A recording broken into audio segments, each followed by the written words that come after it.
Okay बच्चों, ये mount Carmel नाम का स्कूल है जिसका पेपर है प्री बोर्ड का। आज हम लोग इसका सोल्यूशन करके देखेंगे। देखिए, सबसे पहला क्वेश्चन आपका,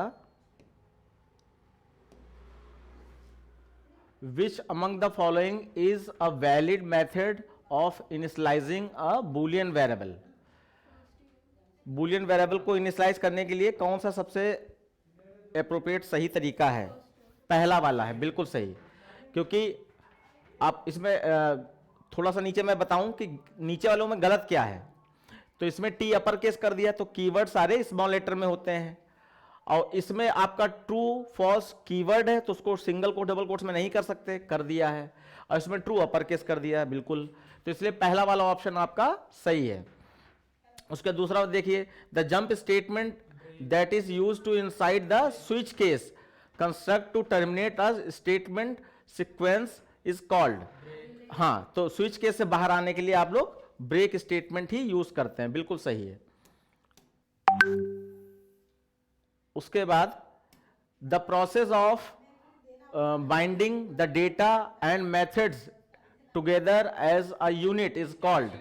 यस, उसमें था ना, wrapping of data and it's related methods into a single unit, it's called class. तो क्लास के अंदर जो फंक्शन और वेरिएबल्स बंद किए जाते हैं उन्हीं को हम लोग इनकैप्सुलेशन कहते हैं। तो ये भी ऑप्शन आपका सही है। फिर देखिए, नेक्स्ट क्वेश्चन है, the process the program code written in any high level language to solve a problem is called. अब देखो, ये कह रहे हैं program code written in any high level language. High level language मतलब वो लैंग्वेज जो हम लोग यूज करते हैं, यूजर्स, हम लोग इंग्लिश लैंग्वेज यूज करते हैं, इसी को हाई लेवल लैंग्वेज कहा जा रहा है। तो हाई लेवल लैंग्वेज में अगर कोई प्रोग्राम लिखा है टू सॉल्व प्रॉब्लम, तो उसको हम लोग क्या कहते हैं? सोर्स कोड कहते हैं। और इसको थोड़ा सा आगे मैं बढ़ा दूं, फिर जब प्रोग्राम हम लोग कंपाइल कराते हैं तो जो नया कोड जनरेट होता है उसको हो आपको बाइट कोड कहा जाता है, बाइट कोड। फिर बाइट कोड को जावा के जेवीएम इंटरप्रेटर द्वारा मशीन कोड में कन्वर्ट किया जाता है। तो तीन प्रोसेस हैं, पहले सोर्स कोड हम लोग लिखते हैं, फिर उसको कंपाइल कराते हैं जावा का कंपाइलर द्वारा। तो जावा के कंपाइलर का नाम क्या है? जावा सी। तो ये आपका बाइट कोड बन जाता है। फिर बाइट कोड को इंटरप्रेटर द्वारा मशीन लैंग्वेज में कन्वर्ट किया जाता है, और इंटरप्रेटर का नाम क्या है? जेवीएम। तो इतने सारे क्वेश्चन आप याद रखिएगा। फिर देखिए, आपका ये एक सोल्यूशन निकालना है आपका। मैं स्टार्ट कर रहा हूं। यहां पर y की वैल्यू आपकी 4 है और प्लस प्लस y हो रहा है तो कितना हो जाएगा? 5। फिर प्लस, अब y यहां पे अकेला दे दिया गया तो यानी नो चेंज, 5 ही रहेगा। प्लस यहां x प्लस प्लस होके 2 से कितना हो जाएगा? 3 प्लस, और यहां पोस्ट इंक्रीमेंट हो रहा है यानी चेंज नहीं करना है, तो आपका 3 ही रहेगा यहां पर। एक मिनट, हाँ 3 यहां पे चेंज हो गया था और यहां पे 3 रहेगा। अब इसको ऐड कर देंगे, कितना हो गया? 16। ठीक है, तो आपका ये बी ऑप्शन सही है।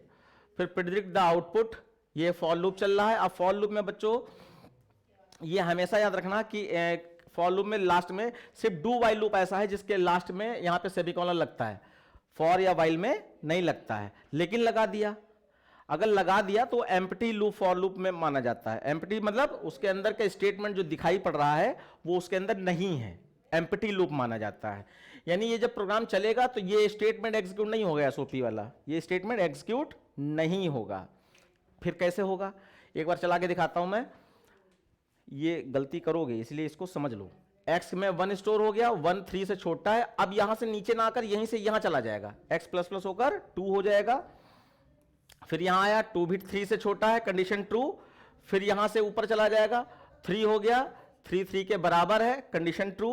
फिर यहां जाएगा, अब यहां 4 हो गया प्लस प्लस होकर, 4 is less than equal to 3, condition false. अब ये बाहर आएगा, अब बाहर आएगा तो ये लाइन मिलेगी, और x प्रिंट कर रहे हैं तो x के पास क्या है इस समय? 4, तो सिर्फ 4 आएगा। ये ऑप्शन इसका सही है। अब देखो, ये इस बच्चे का गलत हो गया है। उसने क्या किया? इस सेमीकोलन पे ध्यान नहीं दिया, या उसको पता नहीं होगा कि सेमीकोलन लगाने का मतलब कर्सर नीचे नहीं आएगा, वो सीधे प्रोग्राम ऊपर। जो नए आउटपुट है उनको नोट नहीं करोगे तो कुछ फायदा नहीं मिलेगा यहां बैठे रहने से। ऑनलाइन वाले बच्चे भी ध्यान दें, ऐसे एमसीक्यू जो आपको लगे बिल्कुल नए थे और आपका आंसर गलत जा रहा था, तो उसको आप नोट करते रहिए, तभी आपको फायदा मिलेगा। तो एक पेज ऐसा बना लीजिए कि एमसीक्यू, उसमें ढेर सारे ट्रिकी एमसीक्यू जो आपके हिसाब से आपको नहीं मालूम थे वो नोट करना जरूरी है। बाकी इस समय पेपर सॉल्व करने का टाइम चल रहा है, तो पेपर बहुत सारे मैं सॉल्व करवा ही रहा हूं और आप उसको नोट करते जाइए कायदे से। ठीक है, तो इसका आंसर आपका 4 है। हाँ जल्दी बताओ। अगर वो कंडीशन के बाहर अगर वो सेमीकोलन दिए तो वो क्या होगा? अगर ये सेमीकोलन हटा दें तो 1 से 3 तक चल रहा है तो 1 2 3 प्रिंट हो जाएगा, सिंपल। बिल्कुल है, अगर एलन लगाया है तो 1 2 3 लाइन चेंज करके प्रिंट करेगा, अगर एलन नहीं लगाया है तो एक ही लाइन में 1 2 3 प्रिंट करेगा। तो ये एलन हटा दिया गया है, तो अगर सेमीकोलन ना लगा होता तो ये 1 2 3 वाला ये ऑप्शन सही होता। ठीक है, मैं अगले क्वेश्चन पे चल रहा हूं फिर।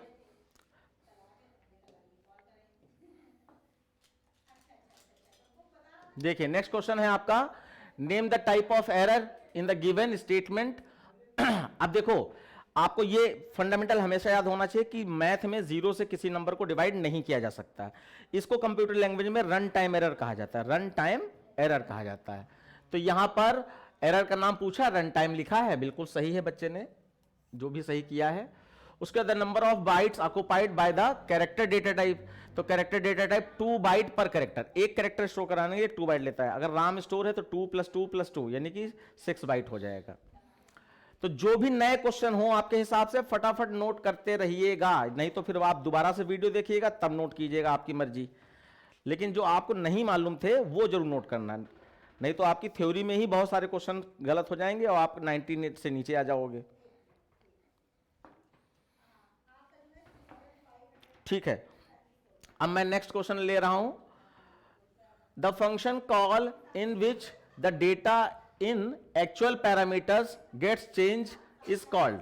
यानी देखो, फंक्शन के प्रोग्रामिंग में जब फंक्शन यूजर डिफाइंड फंक्शन हम लोग पढ़ते हैं जिसमें word input, word compute, word display बनाया जाता है, उसकी बात हो रही। तो उसमें अगर फंक्शन पैरामीटराइज, फंक्शन 2 तरीके के होते हैं, गोल वाले ब्रैकेट में कोई वैल्यू नहीं है, इसका मतलब नॉन पैरामीटराइज, और फंक्शन के गोल वाले ब्रैकेट में कोई वैल्यू है, INT A, INT B, इस तरीके से, तो वो पैरामीटराइज फंक्शन है। तो यहां पे ये कहा जा रहा है कि जब फंक्शन को कॉल करते हैं वर्डमेन के अंदर से obj.input, obj.compute, ये फंक्शन वाली कॉलिंग करते हैं, तो जो आर्गुमेंट भेजे जाते हैं, अगर पैरामीटराइज फंक्शन है तो इन गोल वाले ब्रैकेट में वैल्यू भेजनी पड़ेगी। तो जो वैल्यू भेजी जाती है उसको हम लोग क्या बोलते हैं, एक्चुअल पैरामीटर। और वो वैल्यू जब फंक्शन में पहुंचती, जहां पे फंक्शन बना हुआ है, उसको क्या बोलते हैं, फॉर्मल पैरामीटर। तो ये कह रहे हैं कि अगर हमने एक्चुअल पैरामीटर से कोई वैल्यू भेजी फॉर्मल पैरामीटर में फंक्शन कॉल करते समय, तो ये प्रोसेस 2 होती हैं, call by value, call by reference. Call by value का मतलब एक डुप्लीकेट कॉपी फंक्शन को भेजी जाती है, और कॉल बाय रेफरेंस का मतलब ओरिजिनल वैल्यू फंक्शन को भेजी जाती है। अब फंक्शन में दोनों वैल्यू दोनों तरीके से, कॉल बाय वैल्यू से भी जा सकती है, कॉल बाय रेफरेंस से भी जा सकती है। अब डिफरेंस कहां पर आता है, डिफरेंस ये आता है कि कॉल बाय वैल्यू में डुप्लीकेट कॉपी भेजी जाती है और कॉल बाय रेफरेंस में ओरिजिनल वैल्यू भेजी जाती है। तो अब सोचो जरा कि अगर वो जो वैल्यू ऊपर भेजी गई उसमें कोई बदलाव कर दिया जाए, जैसे कि ऊपर 5 भेजा गया और फिर प्लस प्लस करके 6 कर दिया गया फंक्शन के अंदर, तो वो 6 का इफेक्ट क्या जहां से वैल्यू भेजी गई थी यानी नीचे से एक्चुअल पैरामीटर पे पड़ेगा, क्या उसके पास 6 पहुंचेगा?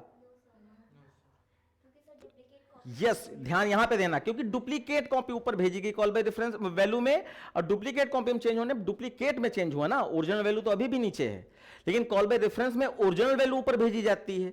तो अगर ओरिजिनल में 5 से 6 बना दिया गया तो ओरिजिनल नीचे वाली वैल्यू भी बदल जाएगी। अब जरा इसको क्वेश्चन को देखो और बताओ इसका क्या आंसर होगा, कॉल बाय वैल्यू होगा, कॉल बाय रेफरेंस होगा? बस 1-2 दिन में आते ही, तो ये आपका जो है गेट्स चेंज हो जा रहा है ना, तो चेंज कॉल बाय रेफरेंस में होता है, कॉल बाय वैल्यू में नहीं होता है, ये बात अपना याद कर लीजिएगा। तो कॉल बाय रेफरेंस आपका इस बच्ची ने सही लगाया है। उसके बाद नेक्स्ट क्वेश्चन देखिए, the constructor generated by the compiler is known as. देखिए, जब क्लास का ऑब्जेक्ट बनाते हैं यानी फंक्शन वाली प्रोग्रामिंग में जिसमें word input, word compute, word display है, उसमें क्लास का ऑब्जेक्ट बनाना पड़ता है ओबीजे वाला, और ओबीजे डॉट करके हम लोग सारे फंक्शन को कॉल करते हैं। तो जब फंक्शन कॉल किए जाते हैं तो यहां पर वो कह रहे हैं कि एक पॉइंट होता है इसमें, कंस्ट्रक्टर जब आप पढ़ोगे तो उसमें एक पॉइंट पढ़ाया जाएगा आपको कि constructor automatically call at the time of when we create class object. जब हम क्लास का ऑब्जेक्ट बनाते हैं कंस्ट्रक्टर अपने आप कॉल हो जाता है। ठीक, तो ये कह रहे हैं कि कंस्ट्रक्टर जब अपने आप कॉल होगा, कौन सा क्वेश्चन था, यही वाला था, the constructor generated by the compiler is called. तो कंस्ट्रक्टर यहां पर तीन तरीके के होते हैं, default constructor, non parameterize constructor और पैरामीटराइज कंस्ट्रक्टर। तो डिफॉल्ट कंस्ट्रक्टर जो होता है वो कंस्ट्रक्टर जावा के कंपाइलर द्वारा बनाया जाता है, वो हम लोग नहीं बनाते हैं। डिफॉल्ट कंस्ट्रक्टर जावा के कंपाइलर द्वारा बनाया जाता है, वो हम लोग नहीं बनाते हैं। और कंस्ट्रक्टर का काम क्या है, जो ग्लोबल वेरिएबल होते हैं सबसे ऊपर वाले, उनको कोई डिफॉल्ट वैल्यू देना। जैसे इंटीजर है तो 0 दे दो, फ्लोट है तो 0.0 f दे दो, डबल है तो 0.0 d दे दो, ये काम कंस्ट्रक्टर का होता है। तो डिफॉल्ट कंस्ट्रक्टर जावा के कंपाइलर द्वारा बनाया जाता है। और जो हम लोग बनाते हैं वो दो तरीके के कंस्ट्रक्टर होते हैं, कौन, नॉन पैरामीटराइज और पैरामीटराइज। नॉन पैरामीटराइज में कोई वैल्यू नहीं भेजी जाती है, पैरामीटराइज में वैल्यू भेजी जाती है, इतना अंतर होता है। तो ये कह रहे हैं कि जावा के कंपाइलर ने अगर कंस्ट्रक्टर बनाया तो कौन सा होगा, डिफॉल्ट कंस्ट्रक्टर। बस इतना ही आपको याद करना है। डायनेमिक और स्टैटिक कंस्ट्रक्टर कौन से होते हैं? जो आपको जो है अपने आप कॉल हो जाए वो डायनेमिक, और जो कॉल करवाना पड़े वो स्टैटिक। आप देखो यहां पे द आउटपुट है ना, हाँ ठीक, द आउटपुट, ये आउटपुट दिया, इसमें रिप्लेस फंक्शन है। और रिप्लेस फंक्शन का काम क्या होता है, याद करो, ये जो स्ट्रिंग है इसमें ए को ढूंढे और ई बना दे, ए को ढूंढे और ई बना दे। तो बताओ इसमें क्या रिजल्ट आ जाएगा,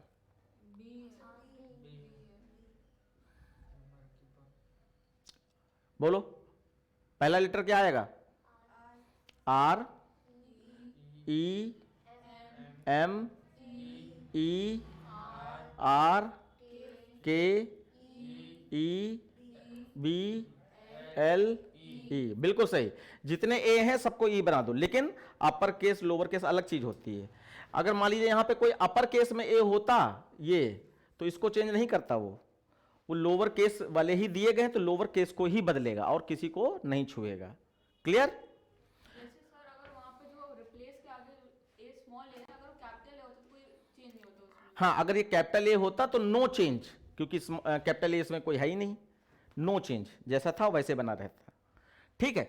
और यहां पर इसका एक और खूबी समझ लो, इसमें खाली कैरेक्टर ही रिप्लेस नहीं होते, यहां पे पूरा पूरा वर्ड भी, अगर डबल कोट्स में देंगे तो वर्ड माना जाएगा, तो वर्ड भी रिप्लेस हो सकता है। जैसे आप चाहते हो कि यहां BLE की जगह पे CLB हो जाए ऐसे, तो यहां पे डबल कोट्स में BLE दे दो और यहां पे CLE दे दो, तो BLE गायब होकर वहां पर CLE हो जाएगा, ये भी ध्यान रखना है। ठीक है, तो ये तो आउटपुट मिल गया, मैच हो गया, ये वाला है सही मैच हो रहा ना, ठीक। उसके बाद नेक्स्ट क्वेश्चन देखिए, स्टैटिक फंक्शन कैन एक्सेस। देखो स्टैटिक फंक्शन दो तरीके के फंक्शन होते हैं, मैं थ्योरी बताते हुए चल रहा हूं। दो तरीके के फंक्शन होते हैं, एक स्टैटिक फंक्शन, एक non static function. Static function मतलब कोई भी फंक्शन अगर स्टैटिक कीवर्ड से डिक्लेयर किया गया है, जैसे कि हम लोग वॉइड इनपुट बनाते हैं, वॉइड इनपुट, तो स्टैटिक वॉइड इनपुट कहा जाए, या static void compute, static void display. तो स्टैटिक वाले फंक्शन, और जब हम लोग स्टैटिक लगाते ही नहीं, हम लोग सीधे वॉइड इनपुट बनाते हैं, वॉइड कंप्यूट वॉइड डिस्प्ले, वो नॉन स्टैटिक है।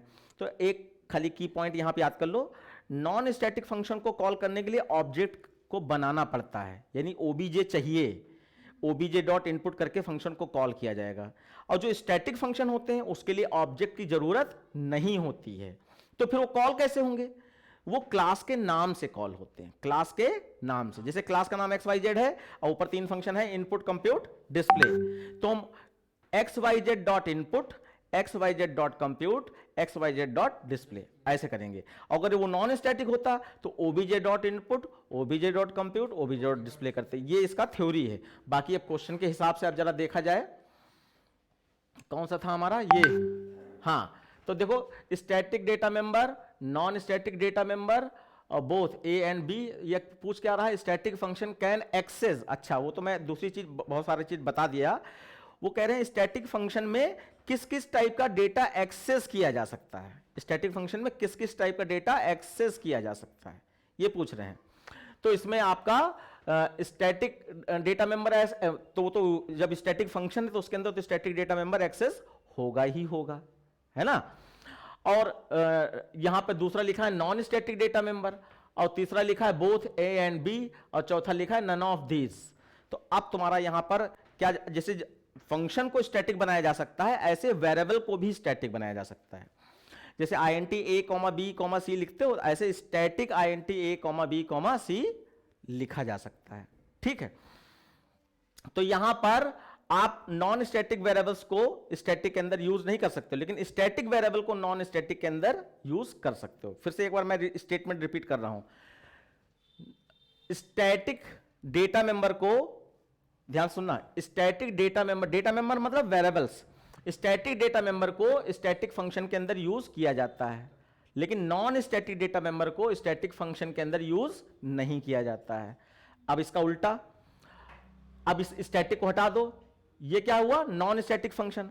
नॉन स्टैटिक फंक्शन में स्टैटिक और नॉन स्टैटिक दोनों डेटा मेंबर एक्सेस किए जा सकते हैं।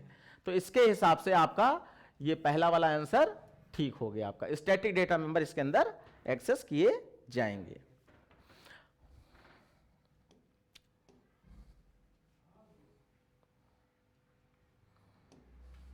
चलिए आगे आइए, name the package that contains wrapper classes. Wrapper class क्या होता है, देखो डेटा टाइप और रैपर क्लास में बहुत छोटा सा अंतर है। जैसे फ्लोट मैंने ये लिखा, देखो FLOAT फ्लोट, एक ये लिखा और एक ये लिखा FLOAT फ्लोट, ये लिखा। तो कौन सा इसमें डेटा मेंबर है, सॉरी कौन सा इसमें वेरिएबल डेटा टाइप है और कौन सा इसमें रैपर क्लास है। सुनो, जिसका पहला लेटर अपर केस हो वो रैपर क्लास होती है, और जो पूरा स्मॉल में होता है वो डेटा टाइप होता है। लेकिन इसमें दो डेटा टाइप ऐसे हैं जो अलग टाइप के हैं, बाकी सबका सेम होता है। जैसे ये भी फ्लोट है, ये भी फ्लोट है। इसमें जैसे कि INT का इंटीजर होता है रैपर क्लास, ऐसे ही आपका कैर का कैरेक्टर होता है, कैरेक्टर रैपर क्लास होता है। पहला लेटर रैपर क्लास का हमेशा अपर केस में होगा, यह पहचान है, ठीक। अब हमारा क्वेश्चन क्या है, अब जरा देखो, name the package that contain wrapper class. तो रैपर क्लास किस पैकेज में होती है, तो java.lang एक ऐसा पैकेज है, मैं एक अलग से हिंट दे रहा हूं, java.lang इसका आंसर है। java.lang एक ऐसा, यूटिल में क्या होता है, यूटिल में तो स्टैटिक वाली क्लास होती है और स्कैनर वाली होती है। आईओ में बफर रीडर वाली क्लास होती है, बफर रीडर वाली। और AWM में ये एब्स्ट्रैक्ट विंडो टूल किट कही जाती है, एब्स्ट्रैक्ट विंडो टूल, जो जावा में ग्राफिक्स से रिलेटेड कमांड दिए जाते हैं कि तुम चाहते हो एक बटन बन जाए, तुम चाहते हो कोई विंडो बन जाए जिसमें यस नो ओके कुछ लिखा हो, तो उसके लिए हम लोग AWT का, या तुम चाहते हो एक सर्कल बन जाए हमारे आउटपुट से, एक लाइन पूरी आ जाए, तो वो AWT में होता है, ठीक है। तो हमारा यहाँ पे java.lang होता है, जिसमें क्या क्या होता है ध्यान देना, जितने भी वेरिएबल हैं, यानी कि 4 तरीके के होते हैं वेरिएबल, इंटीजर, फ्लोट, कैरेक्टर और बुलियन, सब इसी में होते हैं। जितने भी कीवर्ड हैं ओवरऑल जावा के, सब इसी में होते हैं, java.lang में। system.out.println ये किस में होता है, java.lang में होता है। तो और जितने भी प्रीडिफाइंड फंक्शन है, प्रीडिफाइंड फंक्शन मतलब मैथ क्लास के फंक्शन या स्ट्रिंग क्लास के फंक्शन, सब java.lang में होते हैं। इतना आइडिया अगर लेके चलोगे तो 50 क्वेश्चन यहां इसी बात पे बनाए जा सकते हैं कि java.lang में ये होता है या नहीं होता है, ठीक है। तो खाली स्कैनर क्लास की बात करें तो वही आपका ये यूटिल की बात करें तो सिर्फ स्कैनर क्लास उसके लिए याद रखो, और आईओ की बात करें तो बफर रीडर याद रखो, बाकी सब java.lang में होता है, ये भी एक चीज हो गई, ठीक है। तो ये आपका आंसर यहां पर java.lang माना जाएगा। अपनी तरफ से भी भैया पूछते रहो थोड़ा बहुत अपनी तरफ से, जो कोई दिमाग में आ जाए। Function overloading follows the principle of object oriented programming, बिल्कुल सही। फंक्शन ओवरलोडिंग जो है is a example of polymorphism. Poly का मतलब मैनी, मॉर्फिज्म मतलब फॉर्म। जब किसी एक चीज को मैनी मतलब एक से अधिक फॉर्म में रिप्रेजेंट किया जाए, तो उसमें फंक्शन ओवरलोडिंग में क्या करते हो, एक ही नाम का फंक्शन एक से अधिक बार बनाया जाता है। जैसे word compute, word compute, word compute 4 बार बनाया गया। पहले वर्ड कंप्यूट में कुछ और 2 नंबर का सम किया जा रहा है, दूसरे वर्ड कंप्यूट में 3 नंबर का माइनस किया जा रहा है, कुछ ऐसे उटपटांग, कुछ भी हर फंक्शन में अलग अलग होगा लेकिन सबके नाम सेम होंगे। तो एक ही चीज को कंप्यूट एक से अधिक फॉर्म में रिप्रेजेंट किया जाए, तो किसी में कंप्यूट में हम मान लीजिए स्क्वायर निकाल रहे हैं, किसी में हम क्यूब निकाल रहे हैं, किसी में हम 2 नंबर का प्लस कर रहे हैं, किसी में मल्टीप्लाई कर रहे हैं, तो सारे कंप्यूट में अलग अलग काम कर रहे हैं। इसी को पॉलीमॉर्फिज्म कहा जाता है, पॉलीमॉर्फिज्म। तो यहां पर पॉलीमॉर्फिज्म आपका सही एग्जांपल है। What is the return type of math dot मिन। अब इसमें मैथ डॉट मिन, तो मिन क्या करता है, मिन तो स्मॉलेस्ट नंबर देगा, लेकिन अब यहां पे चक्कर आप कंफ्यूज हो जाओगे, हम बता रहे हैं। अब आपको चक्कर यहां पे ये समझना पड़ेगा कि अगर मिन का काम क्या है, 2 नंबरों में स्मॉलेस्ट नंबर पता करना। तो नंबर तो हमारे इंटीजर में भी होते हैं, और नंबर हमारे फ्लोट में भी होते हैं, नंबर हमारे लॉन्ग में भी होते हैं, नंबर हमारे डबल में भी होते हैं। तो इसका मतलब यह है कि जिस तरीके का इसको इनपुट मिलेगा उसी डेटा टाइप में ये रिजल्ट देगा। तो देखो इनपुट इसको कैसा मिल रहा है, फ्लोट और इंटीजर, तो बड़े को हमेशा प्रेफरेंस दिया जाता है। तो यानी कि इसका अगर वो पूछेंगे तो कैसा आएगा रिजल्ट, फ्लोट में आएगा, बिल्कुल जाहिर सी बात है, फ्लोट में आएगा। तो यहां पर फ्लोट इसका सही आंसर माना जाएगा। इनपुट पे डिपेंड करता है, अगर यही 11 12 दिया होता तो इसका रिजल्ट इंटीजर में होता है, रिटर्न टाइप इसका इंटीजर होता है। ऑनलाइन वाले बच्चे कुछ पूछ पाए अगर तो बहुत अच्छा लगेगा, साथ साथ बोलते रहिए, कुछ बोल ही नहीं रहे आप लोग, सुनाई नहीं पड़ रहा आप लोगों को? सर कोई क्लास में है ही नहीं। कोई बात नहीं, बहुत अच्छी बात। तो अब देखते हैं नेक्स्ट, देखिए Java keyword that stores the address of current calling या करंटली कॉलिंग ऑब्जेक्ट। ये एक लाइन है, करंट कॉलिंग ऑब्जेक्ट। इसके आगे हमेशा आंखें बंद करके दिस लगा देना, जहां कहीं भी करंट कॉलिंग ऑब्जेक्ट आ जाए। करंट कॉलिंग ऑब्जेक्ट का मतलब क्या है, नॉर्मली ऑब्जेक्ट के सेंस में हम लोग किसको मानते हैं, ओबीजे को, जो हम लोग ओबीजे बनाते हैं उसको ऑब्जेक्ट मानते हैं। तो ओबीजे की जगह पर क्या ऐसा यूज किया जा सकता है जिससे फंक्शन कॉल किए जा सके हैं, वैल्यू रिटर्न की जा सके हैं, वो दिस कीवर्ड होता है। दिस कीवर्ड से हम लोग ओबीजे के जगह पर काम चला सकते हैं, यानी उसको करंट कॉलिंग ऑब्जेक्ट कहा जाता है। तो दिस कीवर्ड ही फिक्स है, बहुत पूछा गया है, ये पूछा जाता है this keyword. Current calling object का मतलब दिस कीवर्ड।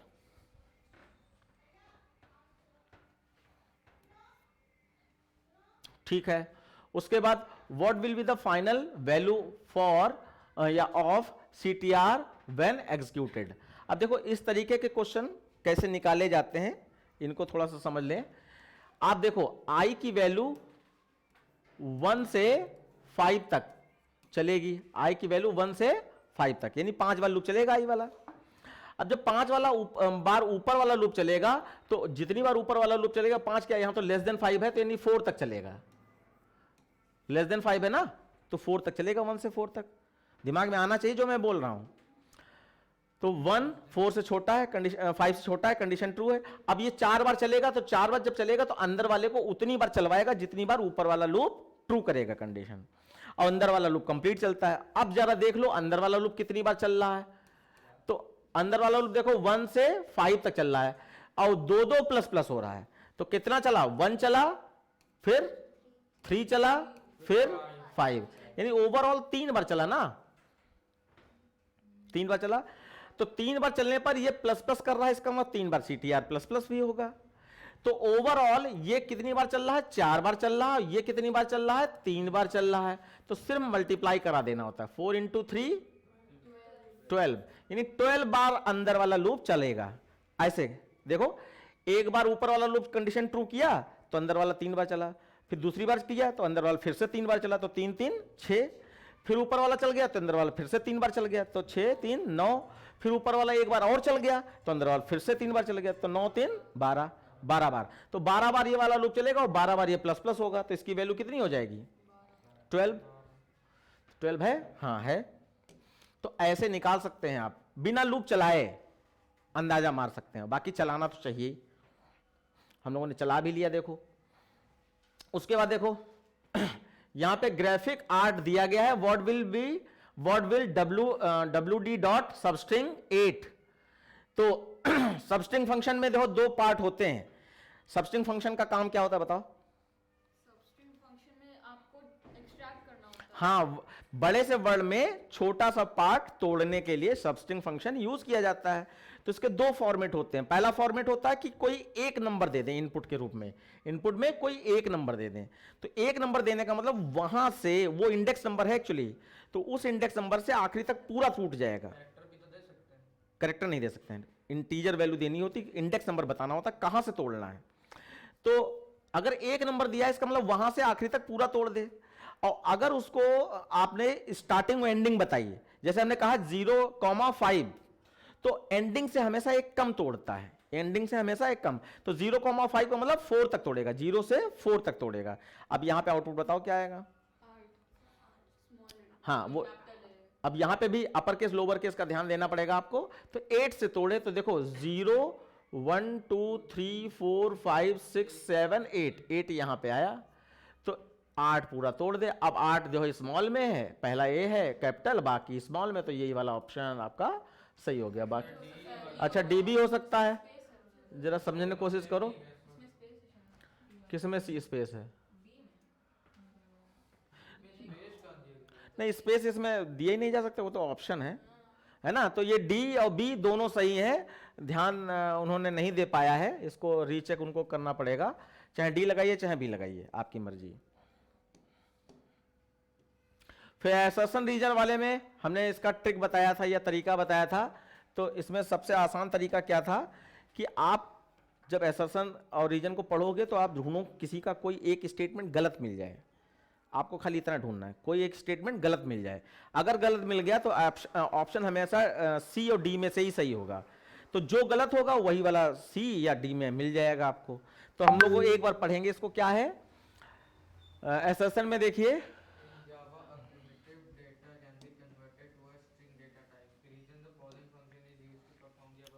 हाँ, तो लिखा है in Java a primitive data can be converted to a string data type. In Java a primitive data type can be converted into a string data type. सही बात है, जावा में प्रिमिटिव डेटा टाइप जो भी इंट है उनको string data type यानी string में कन्वर्ट कर सकते हैं। कोई नंबर इंटीजर में, उसको स्ट्रिंग में कन्वर्ट करने के लिए कौन से फंक्शन होते हैं? वैल्यू ऑफ फंक्शन होता है। कि जैसे इंटीजर में कोई चीज है उसको स्ट्रिंग में कन्वर्ट करना, तो क्या लिखोगे? स्ट्रिंग डॉट वैल्यू ऑफ, और इंटीजर वाली वैल्यू गोल वाले ब्रैकेट में, तो स्ट्रिंग में कन्वर्ट हो जाए स्ट्रिंग डॉट वैल्यू ऑफ। और दूसरा एक और तरीका है integer dot to string function भी होता है, जो कि नंबर को स्ट्रिंग में कन्वर्ट कराने के लिए रिस्पॉन्सिबल है। दो फंक्शन बताया मैंने, इंटीजर डॉट टू स्ट्रिंग और स्ट्रिंग डॉट वैल्यू ऑफ, ये दो फंक्शन होते हैं। तो पहली वाली बात सही है। दूसरी वाली बात देखें, रीजन में क्या कहा गया? The following function is use to perform the above task, यानी ऊपर प्रिमिटिव डेटा टाइप को स्ट्रिंग में कन्वर्ट कर रहा है ये नीचे वाला फंक्शन, ऐसा कहा जा रहा है। अब देखो जरा, इंटीजर डॉट टू स्ट्रिंग मिल गया, इसका मतलब सही बात है। ऊपर वाली बात तो सही थी, और ऊपर वाली बात को कौन एक्सप्लेन कर रहा है? ये। यहां पे क्या करोगे? वेरिएबल का नाम जिसमें स्टोर करना है, यहां पे integer dot to string function use किया, और यहां पे वो इंटीजर वैल्यू जिसको कन्वर्ट करना है। मैं एक एग्जांपल यहां पे कंप्लीट कर दूं, जैसे मैंने यहां पे स्ट्रिंग एस ले लिया और इंटीजर डॉट टू स्ट्रिंग, और यहां पे हमने ले लिया 275, और ये कैसा नंबर है? ये इंटीजर फॉर्म में है। अब ये इसमें कन्वर्ट होकर स्ट्रिंग में बन जाएगा, तो ये आपका 275 स्ट्रिंग टाइप का हो जाएगा, डबल कोट्स लग जाएगा इसमें, ये हो जाएगा।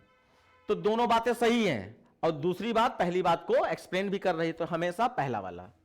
Both assertion and reason are true, and region is correct explanation of assertion.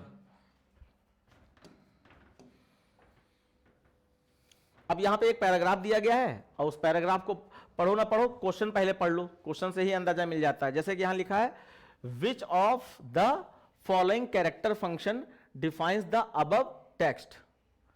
अब अबव टेक्स्ट कह दिया, इसका मतलब ऊपर वाला पढ़ना पड़ेगा। तो यहां पे रीड द फॉलोइंग, ठीक है। दिस फंक्शन रिटर्न्स, किसी फंक्शन के बारे में बताया जा रहा है, रिटर्न्स गिवन आर्गुमेंट इन अपर केस लेटर।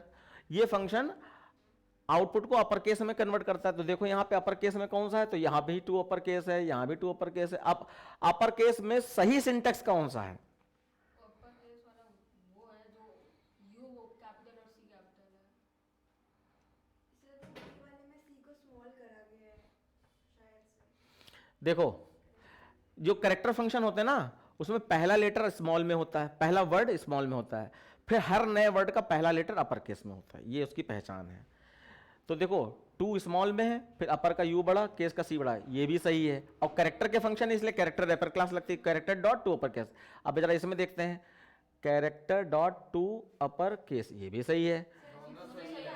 हाँ अच्छा, ये स्मॉल सी किया गया, करेक्शन हुआ है, ठीक है, तो ये ए वाला सही हो गया, ए वाला सही है। उसके बाद अब आ जाओ थ्योरी पर। अच्छा थ्योरी में जो भी था वो ऊपर ही था, अब नीचे तो आउटपुट से रिलेटेड है, कन्वर्ट करो आउटपुट निकालो, यानी और कोई थ्योरी है ही नहीं, बहुत आसान कर दिया गया। खाली एमसीक्यू का रट्टा मार दो एक बार, 100-150 क्वेश्चन का, 100-150 क्वेश्चन से ऊपर नहीं पढ़ने हैं, और वो सब हमारे पास हैं, खाली तुमको एक बार समझ लेना है। बाकी थ्योरी हम 7 से 8 में पढ़ाएंगे, उसमें आकर आप पढ़ सकते हो। MWF में ही बैच स्टार्ट करेंगे 7 to 8 थ्योरी के लिए। एक बार कॉन्सेप्ट समझ लिया, फिर क्वेश्चन तो उस पर 50 बनाए जा सकते हैं। बस ये प्री बोर्ड का इंतजार कर रहे हैं, प्री बोर्ड कुछ बच्चे आने लगे हैं, अभी बच्चे कम आ रहे हैं। सर सो 7 to 8 जो प्रैक्टिस पेपर चल रहा था वो प्रैक्टिस पेपर क्या उसमें बैच पूरा हो गया 7 to 8 में? नहीं, प्रैक्टिस पेपर बैच तो 6 to 7 TTS में चल रहा है, वो तो चलेगा ही चलेगा। MWF में बैच पूरा किया है, तो अब उसमें कुछ ना कुछ स्टार्ट करना है, तो थ्योरी पहले पढ़ाना चाह रहे हैं। ओके, चलिए देखते हैं। Identify the statement given below as assignment, increment, method invocation, creation object. तो देखो इसमें 4-5 चीजें हैं, ये 4 स्टेटमेंट्स में से ढूंढो असाइनमेंट किस में हो रहा है। असाइनमेंट में हमेशा इक्वल साइन लगा होता है, तो पहचानो असाइनमेंट ऑफ किस में हो रहा है? नहीं, जिसमें वैल्यू इक्वल साइन के आगे कोई वैल्यू हो, वैल्यू असाइन हो रही है। अरे क्या बात कर रहे हो यार, तुम लोग कंफ्यूज क्यों हो रहे हो? अच्छा चलो, अब इसमें भी एक तरीका बताते हैं, एक और तरीका बताते हैं। जब आप कंफ्यूज हो तो जो आंसर पहले मिल रहे हो उनको पहले निकालो। तो असाइनमेंट में कंफ्यूज हो रहे हैं, तो चलो अगला देखते हैं। मेथड इन्वोकेशन मतलब फंक्शन कॉलिंग। फंक्शन कॉलिंग से रिलेटेड कौन सा यहाँ पर आपको इन चारों में दिखाई पड़े, जिसमें फंक्शन कॉल हो रहा है। और फंक्शन 2 तरीके होते हैं, प्री डिफाइन और यूजर डिफाइन। तो कोई फंक्शन किसी में कॉल हो रहा है, बताओ। फंक्शन डी वाले में फंक्शन कॉल हो रहा है, हाँ बी वाले में कह सकते हो। ये CBRT फंक्शन नहीं दिखाई पड़ रहा है, क्यूब रूट, ये क्या है? फंक्शन।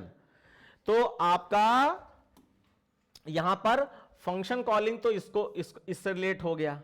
अब देखो यहां कोई फंक्शन कॉल हो रहा है नहीं, यहां वैसे ये कंस्ट्रक्टर कॉल हो रहा है, हम इसको भी फंक्शन कॉलिंग कह सकते हैं, कंस्ट्रक्टर फंक्शन ही होता है ना। लेकिन अभी और जरा देख लें। फिर ऑब्जेक्ट क्रिएशन किसको कहते हैं? यस, ये ऑब्जेक्ट क्रिएशन जो है ये तो सीधा सीधा सी वाला हो गया, तो इसका मतलब इसको फंक्शन कॉलिंग में नहीं रखेंगे। उसके बाद और कोई बचा? अब इंक्रीमेंट, तो इंक्रीमेंट आपका ये वाला हो गया। तो अब बचा आपका असाइनमेंट, तो वो ये हो गया। अरे तो हमने अंदाजा बताया था ना कि वैल्यू असाइन हो रही, तो वैल्यू क्या है? स्ट्रिंग वैल्यू भी तो वैल्यू ही होती है ना। तो जावा एक स्ट्रिंग वैल्यू असाइन हो रही थी ST के अंदर। क्लियर हो गया? एक बार नजर से देख लो कौन किसके लिए रिस्पॉन्सिबल है। तुम तो कुछ बोलोगे ही नहीं, अरे इतनी देर से बोल रहे तो थक गए हो गए, थोड़ा शांत बैठो। ओके चलो चेक कर लिया, ठीक है। उसके बाद देखिए state the output of the following. तो यहां पर ग्रेट है, यहां पे माइंड है। अब सबस्ट्रिंग में देखो, सबस्ट्रिंग S1 में से तोड़ रहे हैं। S1 मतलब ग्रेट जो भी है, ये इसमें ग्रीड क्या लिखा है? ये ग्रेट, हाँ। तो 0,2 लिखा है, इसका मतलब 0,1। तो 0,1 कौन सा? 0 से 1 तक, तो इससे निकलेगा GR। फिर इसमें देखो क्या टूट रहा है, 1 से आखिरी तक INDS, ग्राइंड्स, ठीक है। अब इन दोनों को जोड़ दो, बीच में कॉन्कैट लगा हुआ है, तो GRINDS, ग्राइंड्स, ये आपका आउटपुट आ जाएगा इसका, ठीक है ना। अब जरा इसमें देखो str1 डॉट सबस्ट्रिंग 2 से आखिरी तक तोड़ दो, 2 से आखिरी तक, S1 से तो WH तो पहले से आ ही जाएगा, WH, और उसके बाद यहां पर 2 से आखिरी तक तोड़ दो S1 में यानी कि 0 1 2 से आखिरी तक तोड़ दो, और इसको क्या कर दें, अपर केस भी कर दें, तो EAT यहां आ जाएगा, EAT, तो ये वीट आपका यहां पर रिजल्ट के फॉर्म में आ जाएगा। उसके बाद देखिए what are the final value of x और y, तो देखो x में माइनस की वैल्यू, y में ये है, और सील फंक्शन क्या करता है, अपर के अपर वैल्यू देता है, इंटीजर पार्ट को अपर कर देता है, 1 नंबर बढ़ा देता है।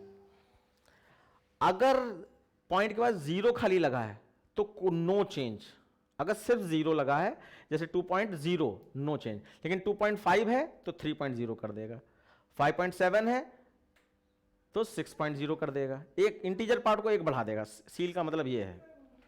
तो यहां पे देखो, अच्छा इसका उल्टा माइनस वाली वैल्यू में क्या कर, माइनस वाली वैल्यू में नो चेंज, पॉइंट वाली वैल्यू हटा के 0 बस इतने कर देगा, और नो चेंज, माइनस वाली वैल्यू में कोई बदलाव नहीं करेगा, ध्यान रखना। तो यहां पर क्या करेगा सील, बताओ, -6.0 दे देगा, बिल्कुल सही। अगर यहीं पे प्लस में ये होता तो 7.0 देता, अगर प्लस में होता, एक बार वीडियो कायदे से देख लो उसको और नोट कर लो, क्योंकि ये तो आना ही आना है फिक्स रूप से। अब मैट.abs क्या करता है, माइनस वाली वैल्यू को प्लस में कन्वर्ट कर देता है, तो आपका ये 6.0 प्लस में हो गया, 6.0 प्लस में हो गया। उसके बाद अब मैक्स देखो, ए और बी में छोटा वैल्यू कौन सा है, मैक्स बड़ा वैल्यू 14.74 है बड़ा वैल्यू मैक्स के हिसाब से, ठीक है। अब वो किसको मिला, रिंट को, और रिंट क्या करता है, पॉइंट के बाद अगर 5 से 0.5 से 0.9 के बीच की वैल्यू मिली तो सील जैसा वर्क करता है, नहीं तो फ्लोर जैसा वर्क करता है। तो पॉइंट के बाद 7 दिया है ना, तो पॉइंट के बाद 0.5 से लगाकर 0.9 तक है तो सील जैसा वर्क करता है। सील ने अभी देखा आपने क्या वर्क किया था, लेकिन वो माइनस वैल्यू के साथ था, अब आपको प्लस वैल्यू के साथ करना है, ठीक है ना। तो बताओ यहां पे कितना मिला, यहां पे आपका मैक्स में 14.75 मिला, और इसको रिंट क्या करेगा 15.0 बना देगा, तो ये 15.0 बन जाएगा।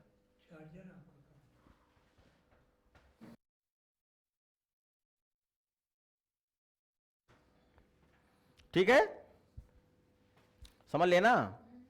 उसके बाद अब इसको कन्वर्ट करना है, rewrite the following if else में, तो आपको कुछ करना नहीं, पहले जो वेरिएबल डिक्लेयर उनको डिक्लेयर कर दो। जैसे स्ट्रिंग नेम डिक्लेयर है, स्ट्रिंग ग्रेड, तो आपने लिखा स्ट्रिंग ग्रेड, इतना लिख दिया। और उसके बाद अब आप क्या करो, इफ एल्स लगाना, तो इफ में तो कंडीशन होती है ना, तो पहले कंडीशन लिखो इफ, अब कंडीशन ढूंढो क्या है उसमें, marks greater than equal to 90, तो कर्ली ब्रैकेट खोलो। अब कंडीशन ट्रू होगी तो कहां होगी, यहां होगे ना, तो ये क्या कर रहा है, ए अपनी वैल्यू को ग्रेड में दे रहा है, तो यानी कि ग्रेड इज इक्वल टू ए, इसको खत्म करो। अब देखो अगर कंडीशन फॉल्स होती तो कहां जाता है, एल्स में, यानी यहां एल्स पार्ट में जाता, और एल्स पार्ट में क्या मिल रहा है, फिर से एक कंडीशन मिल गई, तो इसको एल्स के अंदर कंडीशन लगा सकते हो, या इसको एल्स इफ बना सकते हो, इसको एल्स इफ भी बना सकते हो। तो हम लोग क्या करेंगे, एल्स इफ बना देंगे, else if marks greater than equal to 80 curly bracket, और इसमें ग्रेड में क्या आ जाए, बी आ जाए, और फिर अब जो लास्ट बचता है वो क्या होता है, एल्स ब्रैकेट लगाओ या ना लगाओ, ग्रेड इज इक्वल टू सी, अगर लगाना है तो लगा दो। ये देख लो एक बार क्या किया आपने, सिंटेक्स याद रखो कि आपको इफ मिली, कंडीशन ट्रू ही तो इफ लिख दिया, उसके बाद कंडीशन ट्रू ही तो ए की वैल्यू इसमें जाएगी, तो इफ वाला हो गया काम। अगर एल्स में जाएगा तो ये फिर से कंडीशन मिल रही तो उसको एल्स इफ बना दो, या एल्स का कर्ली ब्रैकेट खोल के फिर यहां इफ लगाओ और इफ का एल्स बना देना, वो भी सही है। ये एल्सिफ नहीं हो सकता, ये कोई कंडीशन यहाँ थोड़ी दी गई है। कंडीशन चाहिए, एल्सिफ को कंडीशन चाहिए, कंडीशन नहीं है वहां पे सीधे रिटर्न टाइप है, आउटपुट है, दी होती तब तो एल्सिफ बना देते। अगर यहाँ पे कोई कंडीशन दी होती यहाँ पर तो बना देते कंडीशन, वहाँ पे कंडीशन ही दी गई है। हाँ तो नहीं बनाएंगे। उसके बाद देखिए बच्चों, आपका स्टैटिक वर्ड सैम लिखा है, ओके, और इस फंक्शन में क्या हो रहा है आउटपुट बताना है, तो जरा आउटपुट निकाल लो भाई। देखो ए में 5 स्टार हुआ, ए प्लस प्लस होके कितना हो जाएगा 9, यहाँ पे 5 ही रहेगा लेकिन इसकी वैल्यू 6 हो चुकी है। अब यहाँ पे ये कटवा दिया गया, इसका मतलब हम लोग नहीं यूज करेंगे, कटवाया गया होगा है ना, नहीं तो 6 प्रिंट कर देता, यहाँ प्रिंट 6 करता अगर ना कटा होता।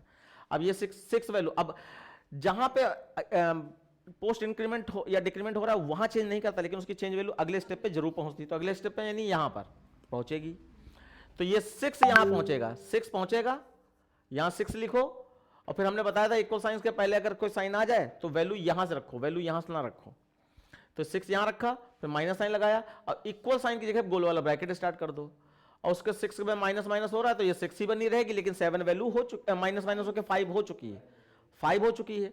अब यहां पर माइनस लगाया और ये वैल्यू 5 कहां पहुंचेगी, यहां पहुंचेगी, यहां तो 6 यूज कर लिया है लेकिन ये वैल्यू यहां 5 पहुंचेगी। अब ये प्री डिक्रीमेंट हो रहा है तो 5 से माइनस माइनस होकर 4, अब 6 माइनस 4 कितना आ गया आपका 2, तो 6 माइनस 2 तो 4 आउटपुट आ जाएगा, यहां 4 प्रिंट हो जाएगा, ठीक।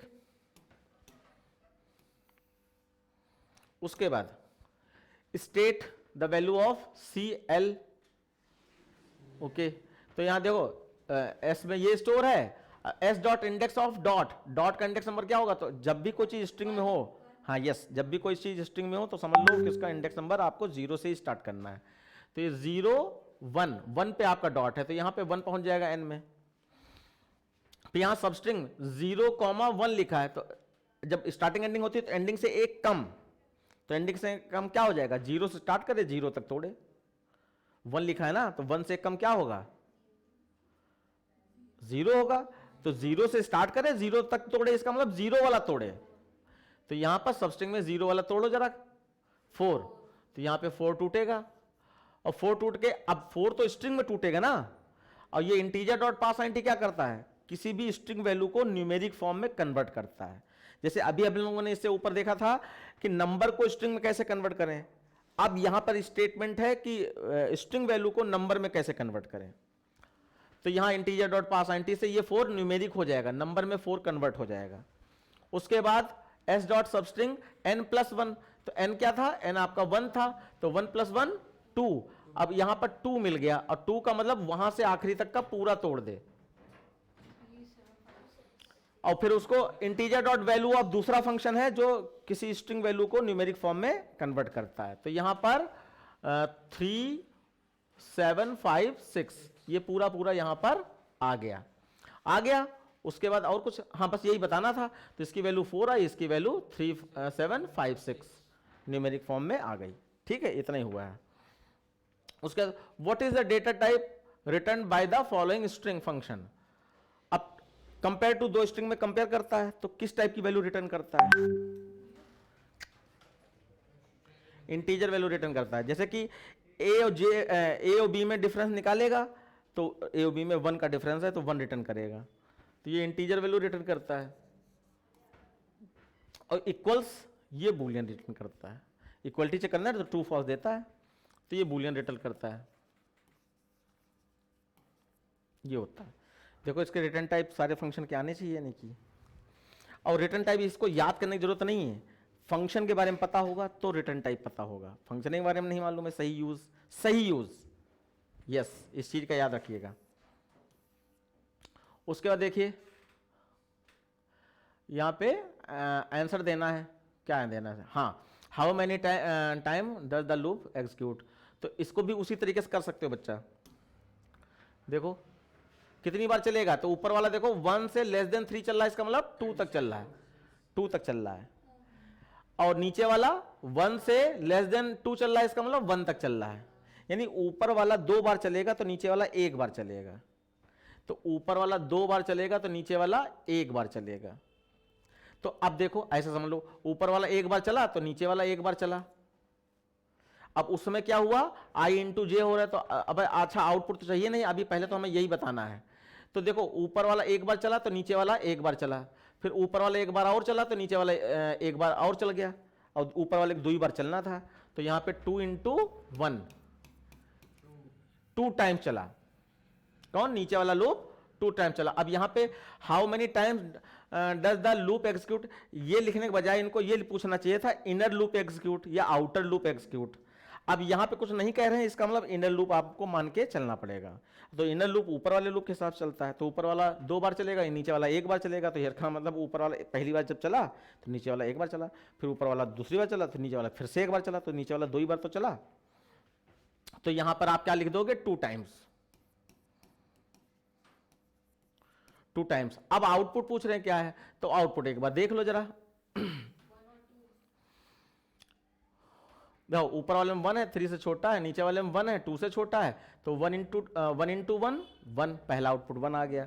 और एलन पे विशेष ध्यान देना, एलन नहीं लगा है, तो 1 आउटपुट आ गया। उसके जे प्लस प्लस होकर जैसे 2 हुआ, कंडीशन फॉल्स, लूप से बाहर, तो ये लाइन चेंज हो गई, तो कर्सर नीचे आ गया।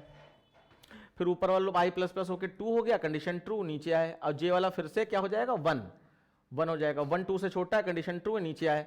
अब ये क्या हो रहा है, आई में क्या है, आई में 2 है और जे में क्या है, 1 है। तो 2 इंटू 1 2, और उसके बाद जे प्लस प्लस होकर 2 होगा, कंडीशन फॉल्स, फिर बाहर आया, लाइन चेंज हो गई। फिर आई प्लस प्लस होकर कितना हो गया, 3। अब ऊपर वाले की लाइन चेंज हो गई। तो ये क्या प्रिंट हुआ, 1 2 प्रिंट हुआ, खाली 1 2 लाइन चेंज करके, वो भी बस इतने था। फिर प्रिडिक्ट द आउटपुट।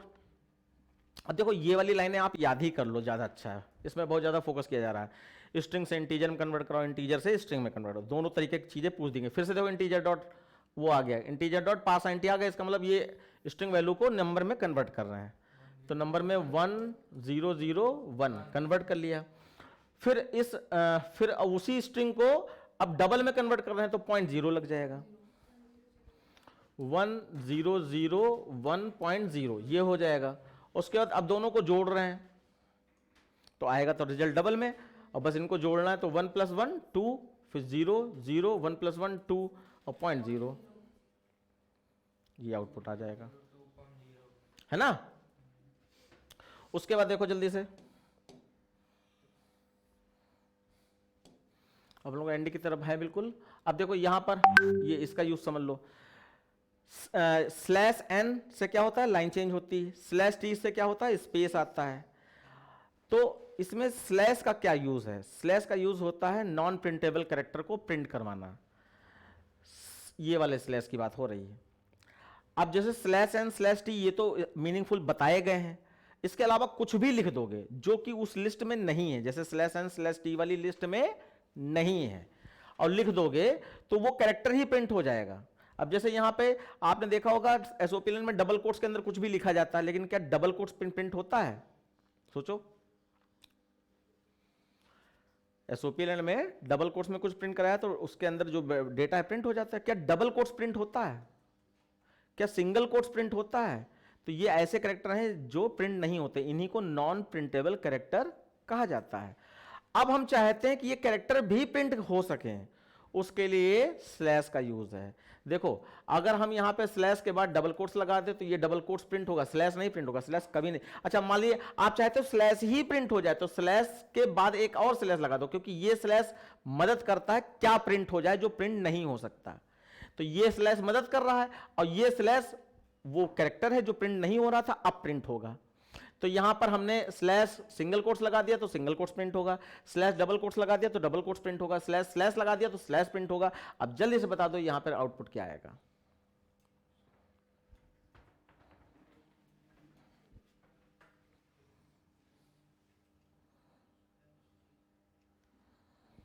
स्लैश नहीं प्रिंट होगा, स्लैश के आगे वाला प्रिंट होगा। देखो कुछ आउटपुट बदल थोड़ी नहीं जाएगा, खाली स्लैश का यूज जो बताया था उसको अप्लाई करो। किसी को नहीं समझ में आया? ये चाह रहे हैं कि begin at beginning slash exclamatory sign को डबल कोट्स में प्रिंट करा दें, बस ये चाह रहे हैं। बाकी जैसा है उसमें थोड़ी कोई बदलाव हो जाएगा। तो द किंग सेड, फिर डबल कोट्स में प्रिंट होगा बिगिन एट द बिगिनिंग, और फिर स्लैश टी से स्पेस आ जाएगा, वो तो अपना काम करेगा।